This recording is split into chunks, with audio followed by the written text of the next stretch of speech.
Here comes a schoolyard bully who somehow ended up judging a cooking competition alongside the Gordon Ramsay. And yes, he believes that if something is not European, it's irrelevant. Is this a good day to try out a new technique? Anything that doesn't come with a white tablecloth, beneath him. And that's why one is a legend and the other is just loud. This is the problem with this whole round. It's boring. It's not the spirit of what we came here to do. Guess who I'm talking about? You must have already. I don't know, it doesn't look like a Chinese dish to me. It's like kid food. Yep, Joe Bastianich. He is the reason why I wake up every day, knowing that I don't have to be good at what I'm doing to be successful. It's 21st century, and if you can't be super good, just be lucky. I like mac nuts. Macadamia nuts? And an Italian tiramisu? Are you not understanding what we're doing here? And between schoolyard bully and chef, guess which one he actually is? Oh, there's no such thing as garlic bread in Italy. So I think it cheapens it, it makes it less than it could be. I disagree. See, Joe isn't some self-made culinary genius. No, he's a purebred product of nepotism. His mother, Lydia Bastianich, built her empire from scratch. Hard work, hustle, actual skill. Joe, he just slid right in, feet up, sipping espresso on a silver platter. One of the world's foremost experts on Italian food. And the thing about privilege? Sometimes it breeds entitlement. And entitlement, that breeds guys like Joe, who act like they invented fine dining when they're really just playing dress up in mom's kitchen. Now, what's Joe actually famous for? His incredible culinary expertise. Try again, more like an overinflated ego, a short fuse, and an ungodly amount of misplaced rage. You know, watching you cook this was just a letdown. How can one forget that Joe continued to pick on Christine throughout the season and made some disgusting, albeit comments directed at her? Christine's menu. I think that Christine's techniques certainly have to be attributed to her handicap. She can't see a perfectly medium rare rack of lamb, so she's choosing steaming and braising, where the visual is less important. Yeah, so her handicap was a liability, according to Joe. Chef Ramsay was clearly horrified. But what Josh hasn't got is the intensified palate Christine has. But he can see. That was really insensitive and unacceptable. And despite Chef Ramsay's protests, he kept at it.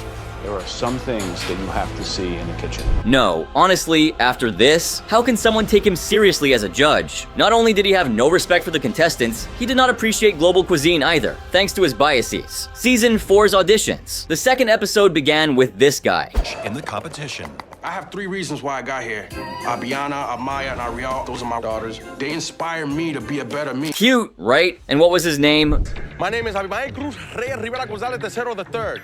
You can call me Beam. Yeah, you can call him Bime. Right off the bat, I really liked his energy. He was the type of dude you'd want to hang out with. So what was he making?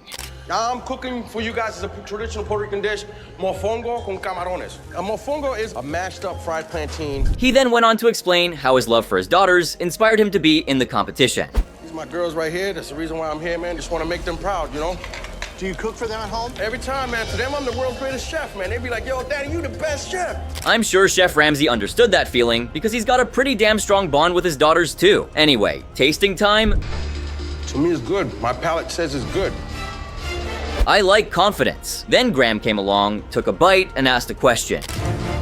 You win this title and everything else, it means so much to you, but what's it gonna mean to them? You're gonna be able to not see them for weeks? It's understandable. He broke down at the thought of being away from his kids for long. Better me for them is the path I'm on, man. You know, I just want to make them proud, you know, and I don't even like opening up like this, but they're my... But Joe was out here spitting stuff you'd find on one of those Tate-inspired podcasts. You have the emotional stability to go through this. You can't cry every time someone says your dish is no good or the next guy's better than you. Oh, he thought he was such a Chad. But Baime's response? Giga Chad. I'm your future rival. You might not believe it, but I'm your future rival, man. And of course, his critique was brutal. Is this really a Caribbean dish or just kind of like shrimp scampi faked? Oh yes, Joe, everything in the world is just a rip-off of Italian-American dishes. Obviously, because no other culture could possibly have its own culinary identity, right? The audacity, the utter disregard. This isn't just ignorance, it's borderline racist. Who am I kidding? Full-blown. Puerto Rican cuisine is deeply rooted in history, and mofongo, that's cultural legacy on a plate. It came to Puerto Rico through West and Central Africans during the transatlantic slave trade. So yes, it's very much a Caribbean dish. The fact that Joe didn't know this and then thought, yeah, I should say this out loud, is genuinely baffling. Look, I get it, he's playing the bad cop, but at some point, he really needs to pull his head out of Italy's ass. I refuse to believe Chef Ramsay doesn't internally cringe every time this man opens his mouth. There's no choice. Joe, this is the single greatest day of your life. See what I mean? You see it too, right? And obviously, back to the auditions, Joe gave Baim a no because, well... This is the problem with this whole round. Then how do you live with yourself, bro? Come on, are you even listening to yourself right now? Thankfully, Graham and Chef Ramsay gave him a big, resounding yes, and he moved forward. Now, in Season 4, Episode 4's Mystery Box Challenge, the contestants had bacon, a potato, a tomato, and some dark chocolate to work with. Baim made a humble dish, but the way he plated it, incredibly sophisticated. When you give us crap like that to eat, it gets to be almost kind of personally offensive. You understand that? Yes. The judges were floored, and it was declared one of the best dishes that night. Dish has got finesse. It's seasoned beautifully. Great start. Thank you, chef. Well done. Thank you. But then here comes Joe with a pathetic elitist comment. This dish smells a little bit like a fake to me. You're a boxing coach from Eastern Massachusetts. Where did you experience food like this before? Yeah, poached eggs and bacon is very uncommon, Joe. Does this represent you on a plate, or are you trying to deceive us? It represents where I want to be as a chef. What? What does he even mean by that? God, the man wanted to be Gordon Ramsay so bad, but in reality was a classist jerk. See, Chef Ramsay might be a hard ass, but at least he's teaching you something. He'll tear your dish apart, sure, but by the end, you'll know why. And Graham, pure class, a gentle giant with actual thoughtful critiques. Christina Tosi, divine. She'll break down exactly what went wrong without breaking your soul. And then there's Joe. Joe has the energy of a guy who'd look you dead in the eyes after a bad dish and say, you are the reason your parents got divorced. Up next, come revisit episode 11 of season 12. And Christine's Vietnamese food has helped support that beautiful reputation of being a culinary melting pot. Yeah, the winner of season 3, Christine Ha, came up with the Mystery Box Challenge. Same Christine, who Joe dismissed for her blindness. Now, she gave the contestants about 11 ingredients and told them they had to cook a Vietnamese dish with all the ingredients present and balance the flavors too. The winner of this challenge would get an immunity pin, which everyone was eager to win. Now, Dara came up with a rice porridge dish served with seared duck breast and sauteed mung beans. Dara, I must say, rice porridge is a very humble dish. It's something I grew up not really liking because my mom only cooked it when I was sick, but you've managed to make this humble dish into something that is very elevated. Yep, the judges loved it, except Joe. What you did is take Vietnamese flavors and techniques and somehow manipulated them into seeming like it's a European Michelin-starred dish. I mean, I felt really bad for Dara. She was so excited to cook for Christine, and in all her confessionals, she kept saying how much she looked up to her as a successful female Asian chef. I am speechless. Christine is laying the groundwork for Asian American female chefs and building an empire. Women, especially women of color, don't get enough recognition in the culinary world, and non-Western cuisines are often overlooked. Joe's comment just reinforced the idea that you can only make it if you cook more European, which is total nonsense. Dara cooked an amazing dish in a challenge meant to highlight Vietnamese cuisine, and Joe's compliment was that it's good because it's more European-like. Give me a break. When I heard that you were doing something Asian, I was a little bit surprised, first of all, because I just don't think it's the right kind of mushroom. I cannot stand how Joe acts like European cuisine is the holy grail of refinement and difficulty. Like, has he ever watched someone hand pull noodles? That's centuries of technique, muscle memory, and pure skill. The precision, the labor, the artistry. And look, this isn't about dragging European cuisine, it's great. But the sheer disrespect of brushing off everything else, as if the rest of the world isn't out here crafting dishes that take generations to master, unreal. These mushrooms are definitely scream something Eurocentric. You know, either French or Italian or, you know, something much more refined. This reminds me of someone who can give Joe a run for his money, though. I notice you keep pulling the Asian card. Yeah. First I did Indian, Asian, then I did Chinese, Asian, and then I did Vietnamese. Asian, again. I'm trying to go around the world. Maybe skip Asia next time. You know what it sounded like, right? Maybe skip European cuisine next time, Joe. That's Claudio Aprile from Masterchef Canada for you guys. A professional chef who thinks Asian cuisine is homogenous. The jokes write themselves. The lack of knowledge or appreciation about Asian cuisine is truly sad. And how can I forget this one exchange with Bowen back in season 5? Chinese pasta dish. There's no pasta in China. Okay, it's a dumpling wrapper. Next example. Case in point, the finale of season 3. It was the ultimate showdown for the 2 finalists, as they crafted a 3-course menu with no restrictions. They could choose any ingredient and have any equipment they needed. With just 2 hours on the clock, their imagination was their only limit. Now, Josh's menu was a blend of southern flavors, featuring butter poached lobster with sweet corn grits and sweet potato puree as the starter, followed by a green curry rack of lamb for the main course, and wrapping up with a bacon pecan pie served with vanilla bean and cinnamon ice cream for dessert. On the other hand, Christine's menu was influenced by Asian cuisine. She started with a Thai vegetable salad featuring shredded green papaya as the appetizer, moved on to a main course of braised pork belly, caramelized in coconut soda and fish sauce, and finished with a refreshing coconut lime sorbet accompanied by a delicate ginger tuile cookie for dessert. Guess what Joe had to say?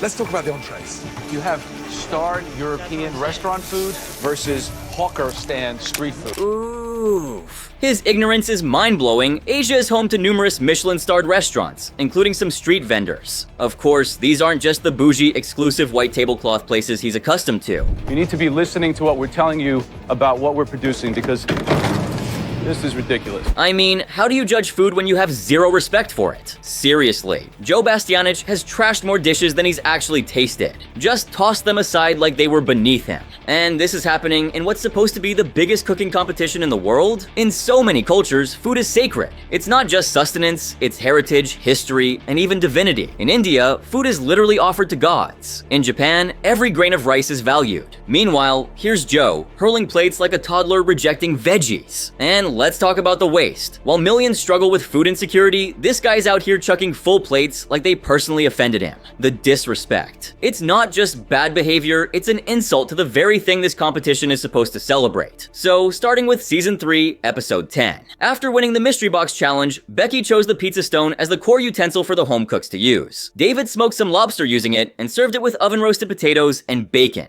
The first most important question Joe had was this. I'm supposed to eat this? Really?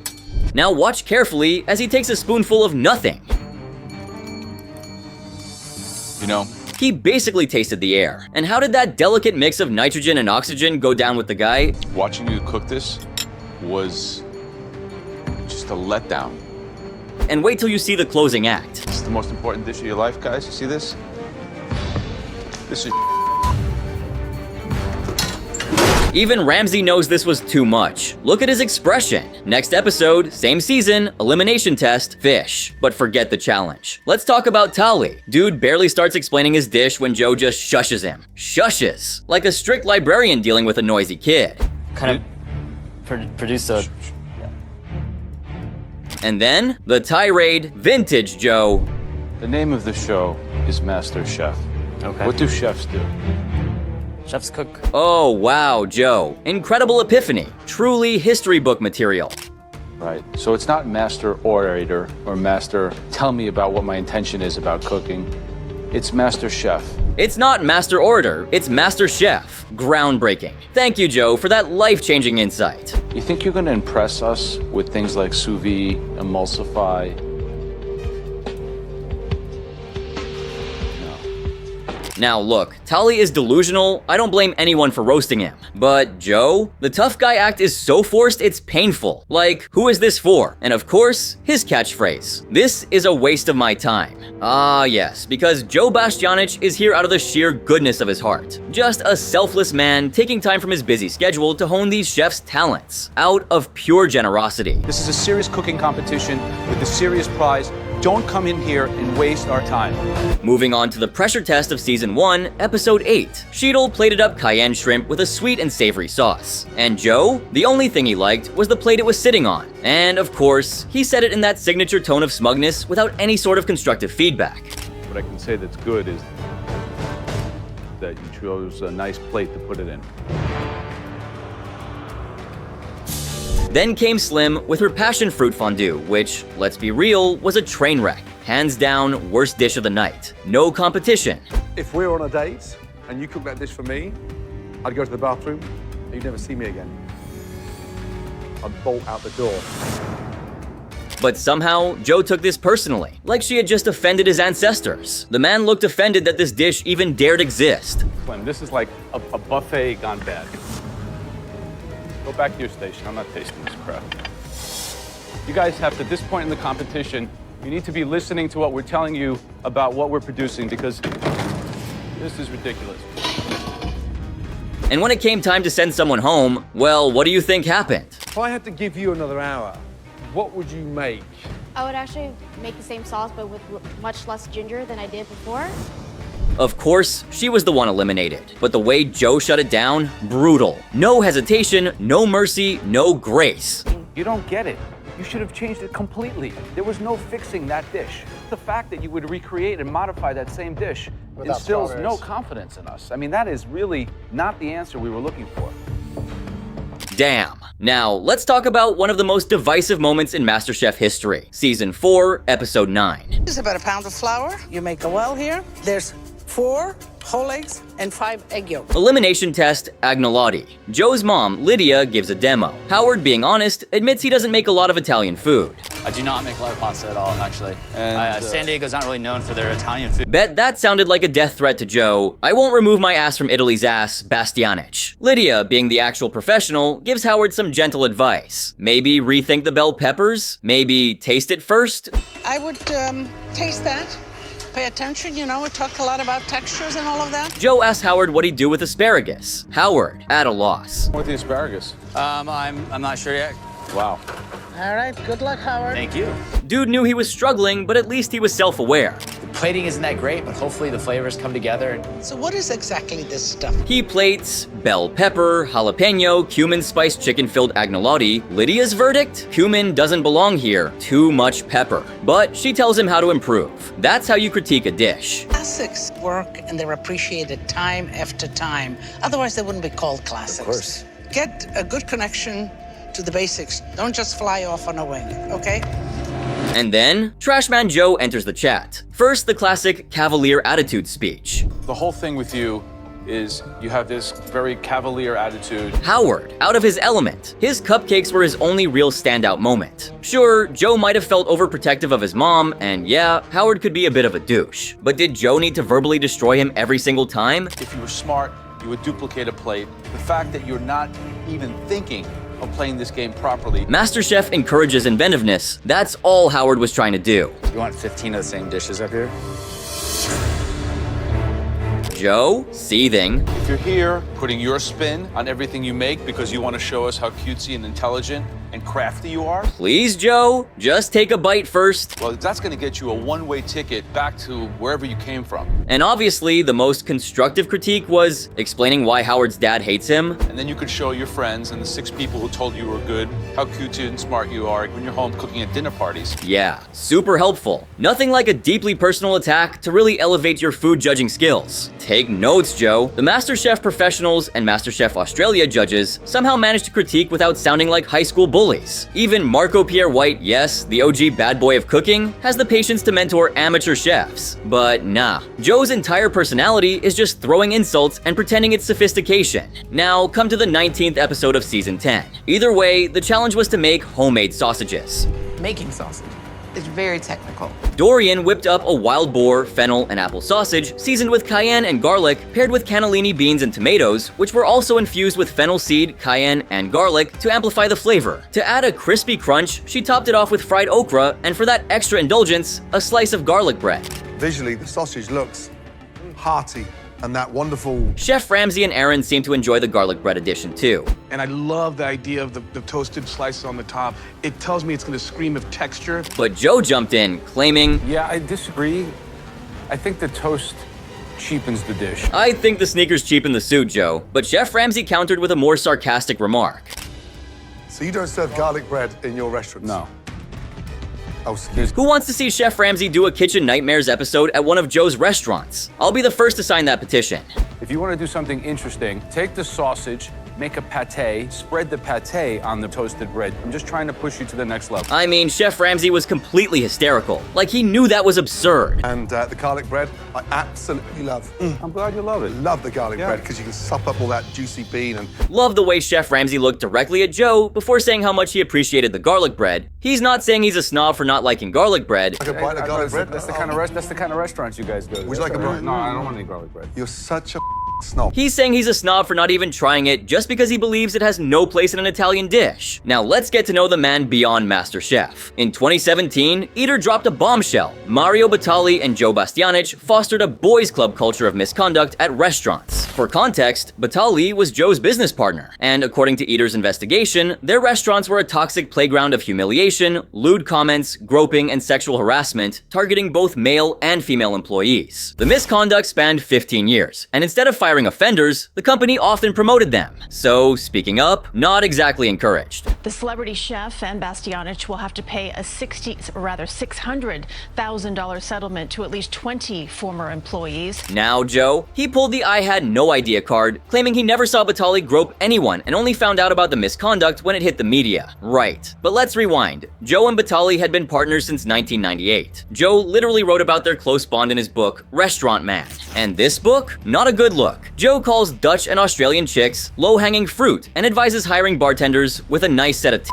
He even boasts about partying with Batali at the Spotted Pig, a restaurant infamous for harassment. So yeah, employees and managers found it laughable that Joe didn't know what was happening. And honestly, this is textbook. Men like Joe don't just ignore their friends' bad behavior, they enable, defend, and participate to keep their spot in the boys' club. Anyway, what else? You'll be intrigued to know Joe explored his musical passions by releasing his first album, Aka Joe, in 2019. Make up your mind, sweet baby. You're the only one who can save me. My destiny is resting all on you. In a surprising twist, Joe graced the stage of The Masked Singer in 2024 as the character Spaghetti and Meatballs. His rendition of Billy Joel's Only the Good Die Young added a flavorful note to the season. In recent developments, Bastianich is set to host a new culinary show titled Foodish on Italy's TV8. This program takes viewers on a gastronomic journey across Italy, with Bastianich accompanied by various celebrities in each episode. The show's format bears resemblance to Masterchef and Alessandro Borghesi's Four Ristoranti, aiming to explore and evaluate regional Italian dishes. Beyond television, Bastianich has collaborated with McDonald's for the 2025 edition of My Selection. Expressing his enthusiasm, he remarked, "As an American, McDonald's has always been part of my life, so I'm happy to participate in this adventure with them." It's worth mentioning that McDonald's has recently faced significant global boycotts, leading to substantial financial losses. In 2024, the company's stock plummeted by 3.37%, equating to a staggering $6.87 billion loss. These boycotts were primarily driven by McDonald's support for Israel during the massacre in Gaza, prompting widespread consumer backlash. Bastianich's association with McDonald's, especially during a period of global boycotts, raises questions about the alignment of his personal brand with the fast food giant's controversies. While his culinary expertise lends credibility to McDonald's offerings, endorsing a company under international scrutiny could be perceived as overlooking ethical concerns. Anyway, despite his professional endeavors, Bastianich's reputation for harshness persists. His demeanor has often been compared to that of Simon Cowell in the culinary world, with some labeling him the most hated judge on MasterChef. Instances of him belittling contestants have been widely discussed, raising questions about the line between constructive criticism and outright rudeness. But what do you think? Some viewers think I'm biased towards Chef Ramsay, but let's be honest here, who do you think is worse, Joe or Ramsay? Drop your thoughts in the comments down below.